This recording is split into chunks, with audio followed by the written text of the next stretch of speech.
¿qué tal? Buenas tardes. Buenas tardes, querida docente María Isabel. ¿Cómo te dice María Isabel? ¿María, Mari? Marisabel, me dicen todos Marisabel. juntos. María Isabel, todos juntos. Bien, María Isabel, hace muchos años que hacemos programas educativos, yo en lo personal, con docentes, con estudiantes, competencias de lengua y literatura, hice 7 años, Encuentro del Saber, competencias de agua, energía y minería latinoamericanas, siempre con docentes, siempre digo que maestra es una palabra sagrada. Todos creo que coincidimos en que es importante iniciar las clases de nuestros niños, de nuestros jóvenes.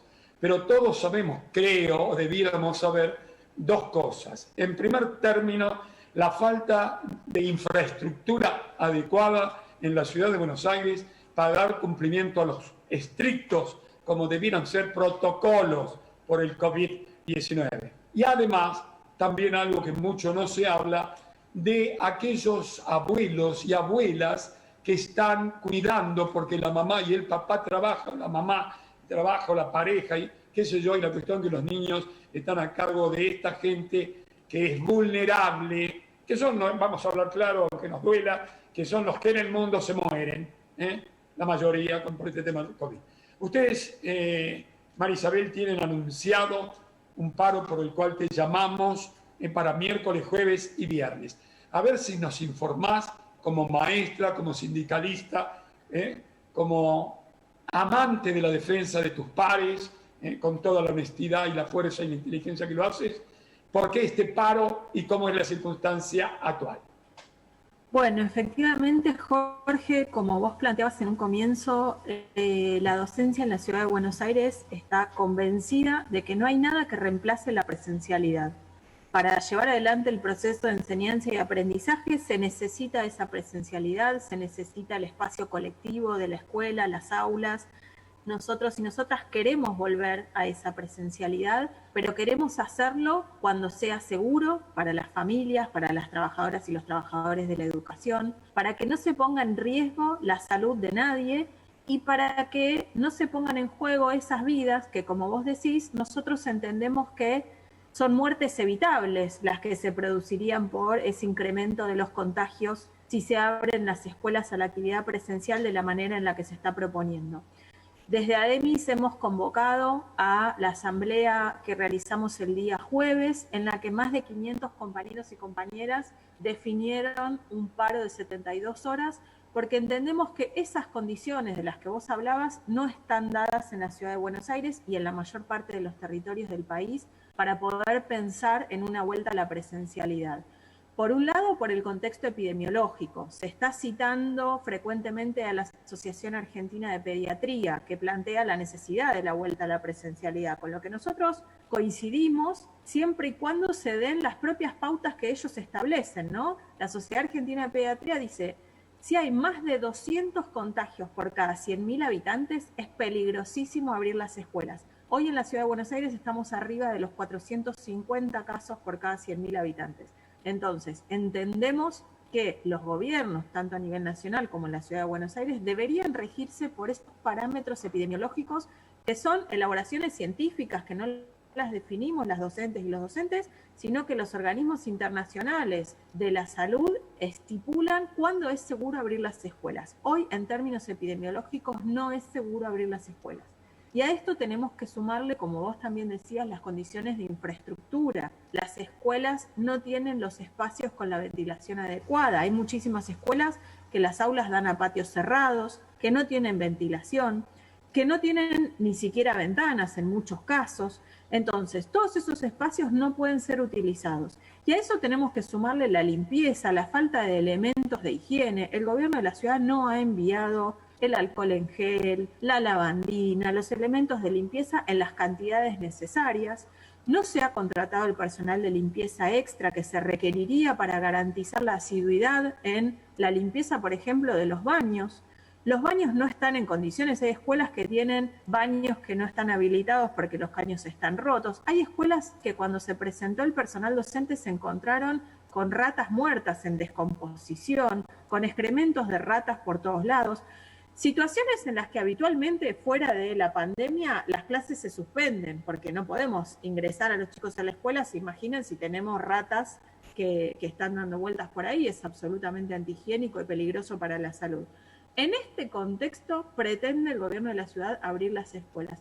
Y no solo las docentes y los docentes estamos muy preocupados, sino que las familias también. Se ha organizado un grupo de familias por el retorno seguro que están planteando que como familias van a adherir a esta convocatoria al paro de 72 horas y no van a mandar a sus hijos e hijas a las escuelas ni miércoles, ni jueves, ni viernes, porque efectivamente reclaman condiciones seguras, condiciones epidemiológicas, de infraestructura, de garantía de materiales, de espacios. Pero además también se plantea una cuestión que para nosotros es muy importante, que es lo pedagógico. El gobierno de la ciudad elaboró un protocolo que, como vos señalabas, la verdad es que no es para nada riguroso, porque establece, por ejemplo, para el nivel inicial, que cuando la condición del distanciamiento no pueda cumplirse, porque obviamente los niños de 4 o 5 años es muy difícil garantizar que se respete el 1,50 m, 2 metros que deben tener con sus compañeritos y compañeritas, se deben extremar las otras medidas de seguridad. ¿Cuáles serían? Bueno, ponerse barbijo, ponerse alcohol en gel muchas veces.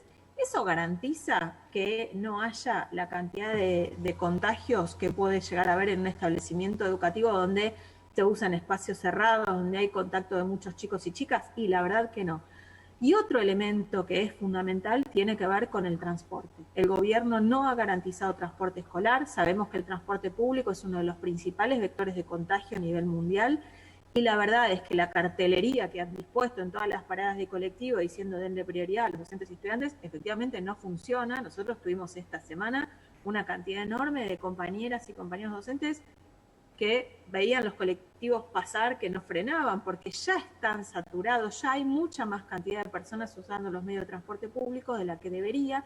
Entonces vamos a un escenario en el que, si funcionaran las escuelas como pretende el gobierno de la ciudad, que implica el movimiento de 1.200.000 personas diarias, bueno, genera una situación realmente peligrosa.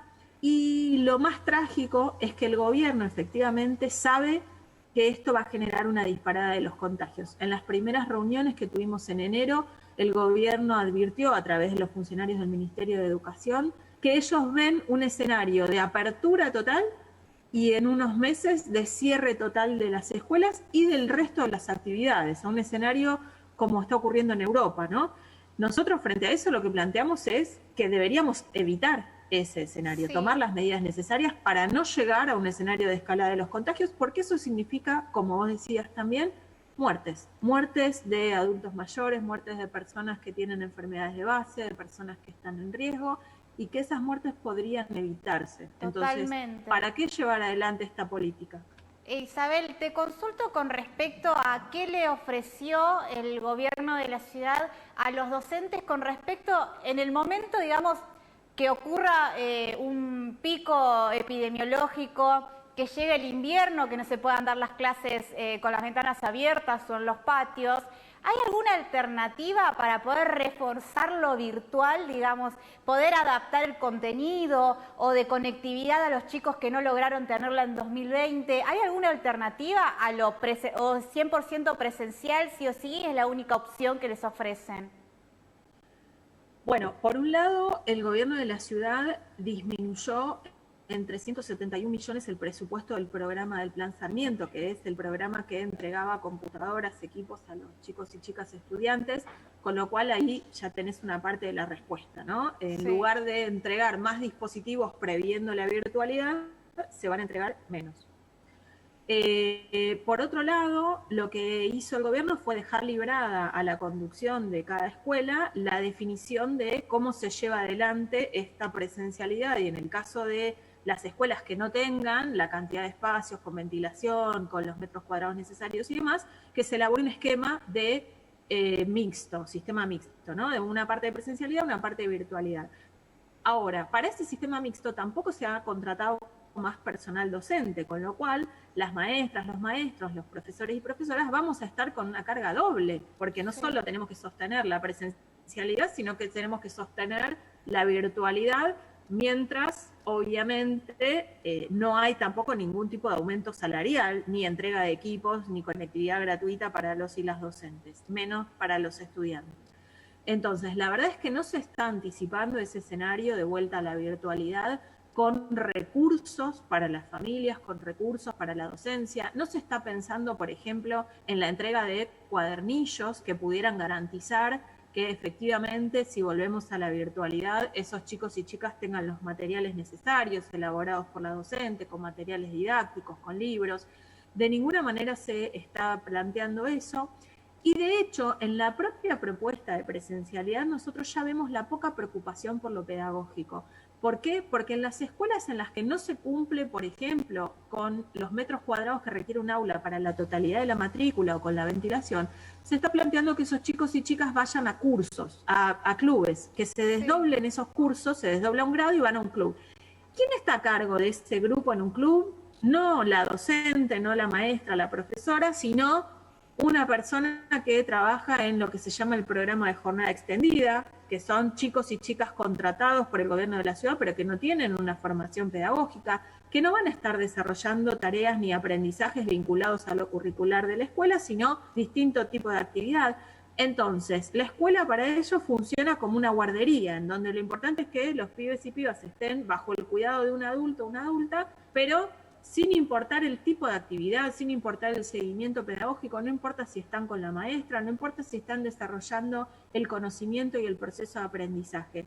Entonces, la verdad es que con esos elementos nosotros también queremos transmitirle a las familias mucha preocupación, porque la realidad es que no hay una intención de desarrollar lo educativo, sino simplemente que la escuela sea un espacio de cuidado.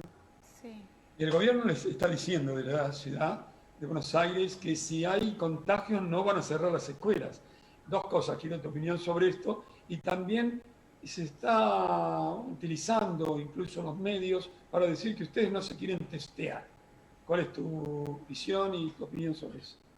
Bueno, por un lado, efectivamente no están cerrando todos los establecimientos cuando hay casos positivos de COVID, que ya los está viendo. Nosotros tenemos alrededor de 15 docentes que ya han confirmado, docentes incluyo a personal de la educación, auxiliares en diferentes escuelas, que ya han confirmado que tienen positivo, y en algunos casos cierran la escuela, en otros no. La verdad es que no está muy claro, porque el protocolo establece que se tiene que aislar la burbuja. Ahora, ¿a qué se considera burbuja en este momento en el que todavía no asistieron los estudiantes? Bueno, si esa persona, esa profesora, esa maestra estuvo en contacto con los directivos, estuvo en contacto con compañeras y compañeros de trabajo, debería aislarse. La bajada desde el ministerio es que las escuelas no se cierren, cuando en realidad deberían cerrarse, desinfectar el establecimiento, dar los días de aislamiento. Con respecto a los testeos, nosotros fuimos uno de los sindicatos que exigió que se pongan a disposición los testeos, y nosotros planteamos que en realidad deberían ser obligatorios y semanales para la docencia si se pretendía abrir las escuelas. ¿Por qué? Porque lo más riesgoso es la persona que es asintomática y está contagiada y no tiene ningún síntoma, por ende no lo registra y va de una escuela a la otra contagiando a un montón de personas. Entonces nosotros estamos absolutamente de acuerdo con los testeos, entendemos que hay que hacerlo, pero entendemos que para que eso sea efectivo tiene que haber un seguimiento real por parte del Estado de todas las personas que han sido contacto estrecho de esa persona que tiene un resultado positivo. Hoy el ministerio, si uno envía un pedido de dispensa de la presencialidad por ser contacto estrecho de una persona que dio positivo, eso en muchos casos está siendo negado. Para que seas considerado contacto estrecho tenés que haber permanecido una cantidad de tiempo que según el criterio de ellos es tan amplia que tenés que ser más o menos un conviviente.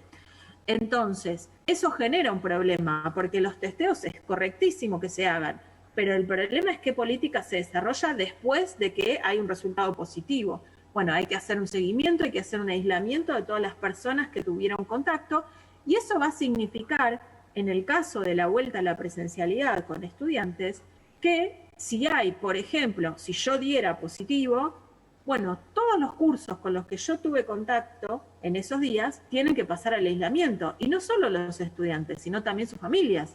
Con lo cual tenemos que empezar a multiplicar la cantidad de gente que estaría dispensada de asistir a sus lugares de trabajo. Por eso nosotros también venimos planteando que con este esquema de apertura total, lo único que se logra es que en unos meses efectivamente haya un cierre masivo de todas las actividades, porque si se aísla a todas las personas que van a estar en contacto con quien haya resultado positivo, bueno, eso significa cientos y cientos de personas. Sobre la vacuna, por último, María Isabel, ¿qué piensan? Nosotros estamos demandando también desde enero que se acelere el calendario de vacunación para las docentes y los docentes, que si se prioriza la educación, como dicen, nosotros tenemos que estar en puestos más arriba, ¿no? En el 5º lugar. Ahora nos han subido al 4º lugar por debajo del personal de seguridad. Bueno, si la educación es prioritaria, deberíamos estar por encima y que ya se empiece con la vacunación para la docencia. Isabel, bueno, para se cerrar... confirma, sí. No, por favor. Sí, quería, la última pregunta, ¿no? Más que pregunta, es lo que necesitamos. Hoy es domingo, lunes y martes es feriado y el anuncio del paro de ABEMIS es para miércoles, jueves y viernes.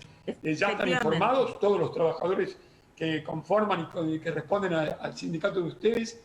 ¿Es solamente Capital Federal? Es solamente en la ciudad de Buenos Aires, pero pueden adherir a nuestro paro afiliados y no afiliados al sindicato. Puede adherir cualquier trabajador y trabajadora de la educación de la ciudad. Está amparado por este paro. Nosotros ya hemos comunicado a las autoridades, ya hemos comunicado a cada escuela para que todas las docentes y los docentes que quieren adherir puedan adherir a esta medida de fuerza. Y el viernes 19 vamos a realizar una asamblea para analizar la continuidad de las medidas de lucha. Isabel, no tengo más preguntas. Sí, nos estamos quedando sin tiempo, pero me gustaría preguntarte cortito esto. ¿Qué sucede si un docente, como trabajador dentro de su espacio laboral, como en cualquier otro trabajo, contrae una enfermedad que lo puede perjudicar gravemente?